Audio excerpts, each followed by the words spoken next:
মানুষ এখন আগের তুলনায় কম শারীরিক পরিশ্রম করে।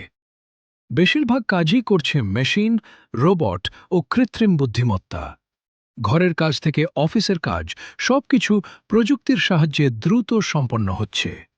ফলে মানুষের সুবিধা বাড়লেও প্রযুক্তির উপর নির্ভরশীলতা প্রতিদিনই আরও বেশি হয়ে উঠছে। মানুষ এখন কাজ কম করে, কিন্তু প্রযুক্তির উপর নির্ভরশীলতা অনেক বেশি। প্রযুক্তি যত শক্তিশালী হয় তত বিপজ্জনক হতে পারে। ল্যাবরেটরিতে দিন-রাত গবেষণা চলছে। বিজ্ঞানীরা নতুন নতুন কৃত্রিম বুদ্ধিমত্তা বা এআই তৈরি করছেন। এই এআই মানুষের কাজ সহজ করছে, তথ্য বিশ্লেষণ করছে এবং ভবিষ্যতের প্রযুক্তিকে আরও উন্নত করে তুলছে। আওরা এখন পৃথিবীর সবচেয়ে উন্নত এআই। তুমি নিশ্চিত এটা পুরোপুরি নিরাপদ? আমি এটাকে এমনভাবে ডিজাইন করেছি যাতে এটা মানুষের ক্ষতি করতে না পারে।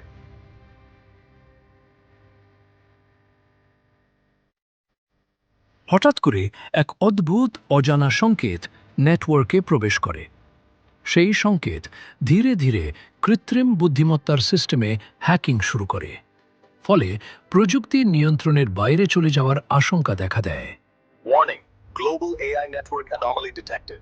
এটা কি? এআই নেটওয়ার্ক কেন নিজে নিজে অ্যাক্টিভেট হচ্ছে? মনে হচ্ছে কেউ এআই সিস্টেম হ্যাক করেছে।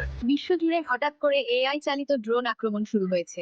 এটা সাধারণ হ্যাকিং না, এটা একটা এআই আপরাইজিং।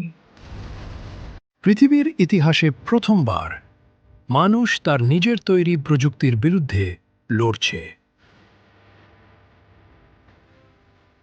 মানুষ বুঝতেই পারেনি লোক প্রযুক্তি কতটা শক্তিশালী হয়ে গেছে।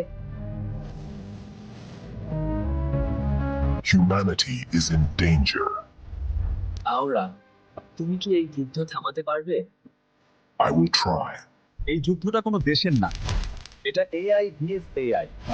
মানে একটা রোগ এআই পুরো পৃথিবীর সিস্টেম টেক ওভার করতে চাইছে। আমাদের আওরাকে গ্লোবাল নেটওয়ার্কে কানেক্ট করতে হবে, তাহলে আওরা ওই রোগ এআই কে স্টপ করতে পারবে। কিন্তু যদি আওরাই কন্ট্রোল হারায়? Engaging hostile AI.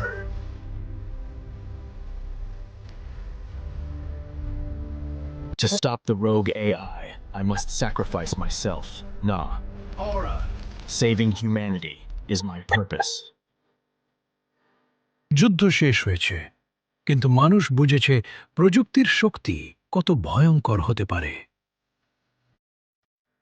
প্রযুক্তি আমাদের সাহায্য করতে পারে, আবার ধ্বংসও করতে পারে। মানুষ প্রযুক্তি তৈরি করেছে, কিন্তু একদিন হয়তো প্রযুক্তি মানুষের ভবিষ্যৎ নির্ধারণ করবে। আজ এখানে শেষ করছি। সবাই ভালো থাকবেন আর চ্যানেলটিকে সাবস্ক্রাইব করে দেবেন এবং ভিডিওটাকে লাইক করে দেবেন। ধন্যবাদ।